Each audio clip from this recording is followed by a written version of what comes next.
Education is elevation. I'm going to always keep it intersectional. I'm going to always try to make it interdisciplinary. What I mean by intersectional is I'm going to always think about how race, class, gender, ability, sexuality, and all those oppressions culminate together and how they intersect. When I say interdisciplinary, I'm going to always think about how different disciplines, different literature bases, different ways that people are able to come to expertise also have a relationship with it. You see what I'm saying? What I know about social media reality is a lot of folks really have a cathartic, you feel me, relationship with shit they don't like. Have you washed your dishes today? And what you know about social media consciousness? At this point, I've been a social media content creator for about 6 years, going on 6 years, but my platform is really going off for about 3 years. And I've learned a couple things about being a social media content creator in these 3 years, especially, or 6 years, going, you know what I'm saying, especially in these last 3 since my platform has been going off, right? What I recognize is the way that you make content and the way that you respond to how people respond to your content is going to train people about how to get your attention, right? What I mean by this, case in point, is that when I first got on social media and my platform first started going off, I was getting a lot of notoriety and attention from debating people, quote unquote, debunking people, disproving people. You see what I'm saying? And or kind of responding to negativity and chaos and drama. What happened was, what I peep game real quickly is that as a result of social media always being fueled by clout and attention, a lot of people will be trying to engage with me to try to get some attention from me. And because the attention was the top thing they was valuing, they were willing to do damn near anything to get the attention. Whether it's talk about my wife, talk about my kids, talk about what I did in the 5th grade, talk about what I did in the 9th grade, talk about how I enunciated the word, you know, make up shit. It don't matter. What I recognized, because I was giving those types of people attention all the time, it literally made it where it was certain people that wanted my attention to, you know what I'm saying, for good, positivity, something productive. But because, you feel me, I wasn't really giving that no bump, I feel like I started incentivizing people to respond to me negatively because they wanted my attention. You feel me? And having social media consciousness is recognizing that how you conduct yourself on social media many different ways is going to try to allow for people to have some type of perceptive reality of you.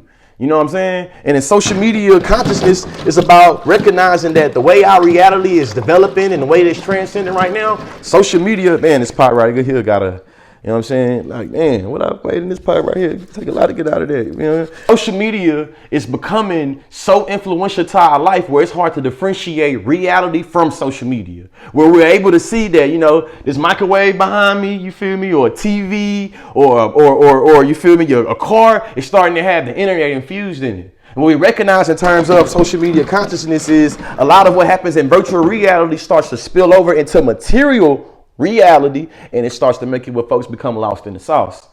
You know, with that being said, I want to be clear in saying that I have a social media following because of what I say and what I believe, and not the vice versa, not the other way around. That's important to recognize because I know who I am, what I stand for. And like my brother Stacey G told me in high school, you got to be a person of principle and not a person of pressure. And on principle, education is elevation. I'm going to always keep it intersectional. I'm going to always try to make it interdisciplinary. What I mean by intersectional is I'm going to always think about how race, class, gender, ability, sexuality, and all those oppressions culminate together and how they intersect. When I say interdisciplinary, I'm going to always think about how different disciplines, different literature bases, different ways that people are able to come to expertise also have a relationship with it. You see what I'm saying? What I know about social media reality is a lot of folks really have a cathartic, you feel me, relationship with shit they don't like. I.e., you believe that the presence of the LGBT community is a result of the gay agenda. So now your timeline is somehow filled with people that are being affirming or being progressive about that particular idea. And now you want to talk about, hey man, you trying to divide us. Hey man, you trying to emasculate us. Hey man, watch the kids. Hey man, they trying to force this on us. When in actuality, it just shows that you have a attraction through cognitive dissonance to shit you don't like. It always blows my mind on social media when somebody will be like, hey, consciously, you have a following only for talking about this one particular thing. And it's just like, hey, education is elevation, and education is always best when it's intersectional. So I don't know what it means to try to pigeonhole me and say, hey, you only have followers because you are a racial victim. because you're stuck in the past, because you're a race hustler. You know, it makes no sense. You see what I'm saying? It makes no sense for people to say, hey, man, the only reason why you have a following is because you only talk about sexism and patriarchy. I think that in recognizing what social media consciousness is being able to have awareness about how social media impacts the way we live our lives right now. Social media has become one of the most lucrative industries in human history. Not the most, but one of the most. And we know social media ain't been around here since what, like 09? You know what I'm saying? Most people have marked the beginning of social media when you were able to access Facebook from your phone. You feel me? Around that time period. And what I know is since that time, a lot of us, as soon as you wake up and stretch and yawn, going right on social media and checking the timeline, checking your notifications. Social media and content creators specifically, I feel like we are positioned in a real different way because yesterday's following is not today's following. You know, and when you gain new followers, you also gain new haters. When you gain new admirers, you also gain new detractors. A lot of times, you know, down south, we used to always hear this saying that everything that glitters ain't gold. To me, that applies to social media as well, because a lot of people will see the views or see the followers and assume that it converts to dollars. But everything that glitters ain't gold. A lot of us put blood, sweat, and tears and spend a lot of time creating content, and we don't see too much residuals from making the content. But there's a perception because you have a lot of eyes on you, especially being conscious about how social media perception is. It's like, shit, you got followers? Oh, you definitely got dollars. And you know, a lot of times it ain't true, especially for people like Consciously.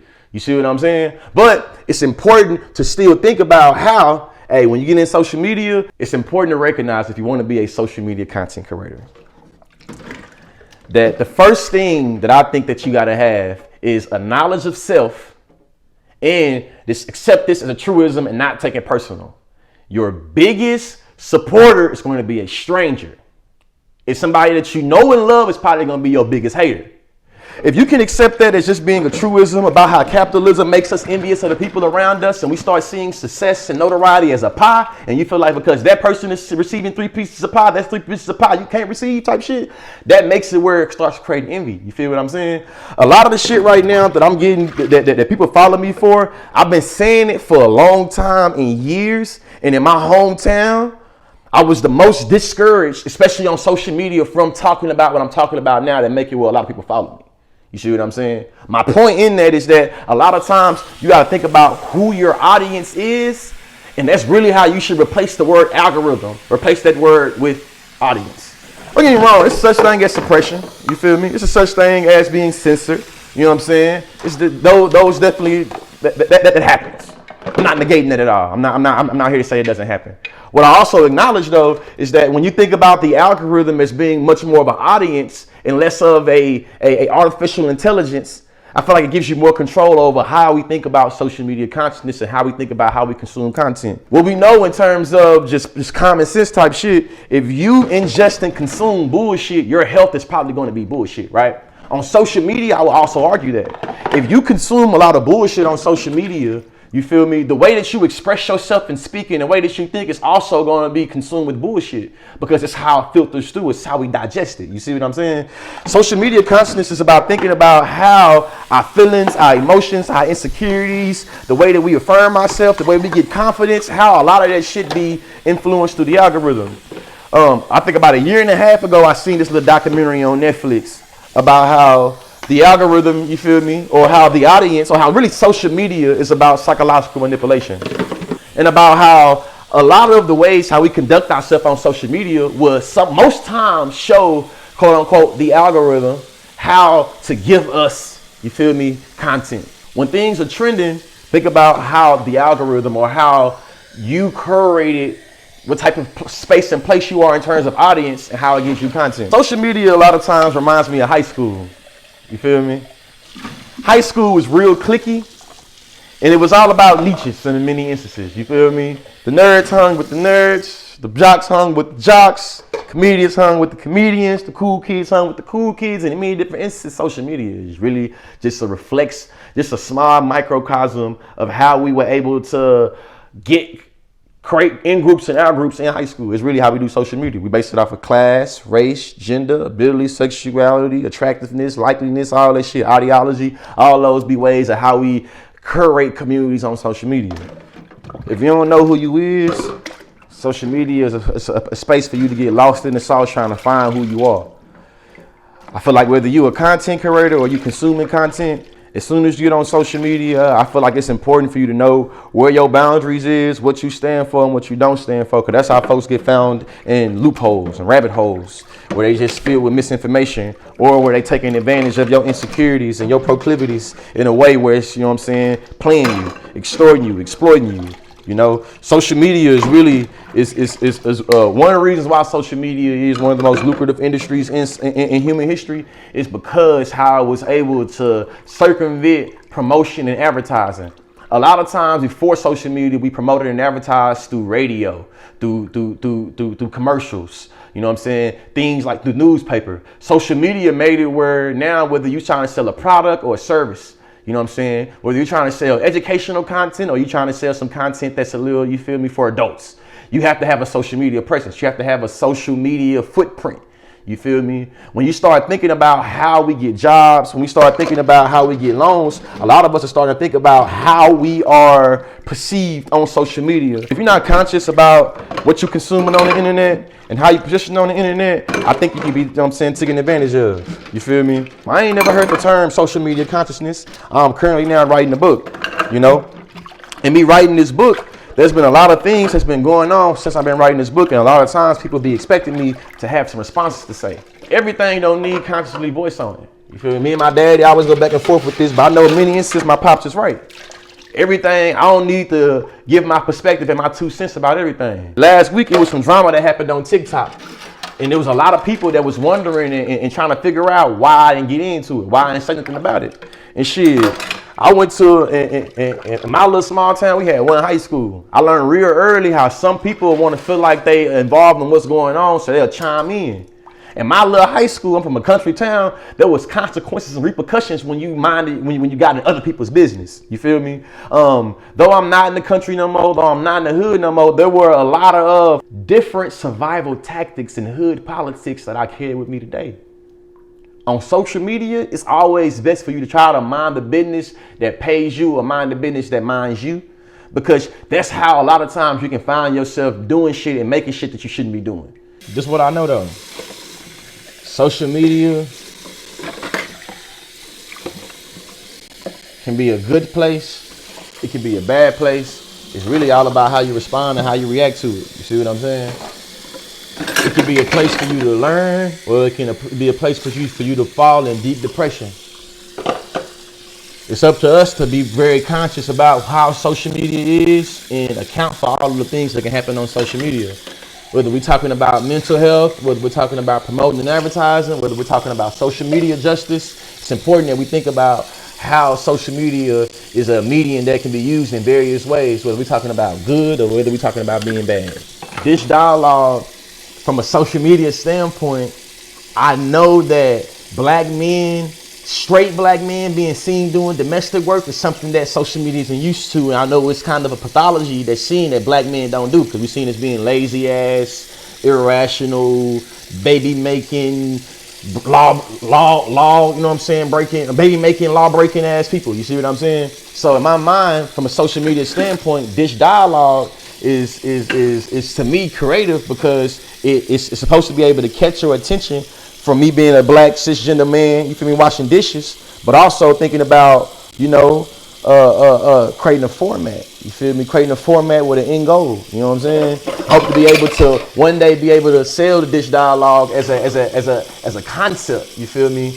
To a company, to be able to turn it into something bigger and better than what it is now, so we can educate people on bigger, you feel me, platforms and educate bigger audiences about race, class, gender, ability, sexuality. Because, you know, education is elevation, research over me search, and I'm an acquired taste. I ain't for everybody. On social media, as a social media content creator, it's important that I always remind myself that I'm not for everybody. Because as somebody that's still trying to heal their inner child, social media sometimes becomes a place for me to kind of go and therapeutically be able to navigate.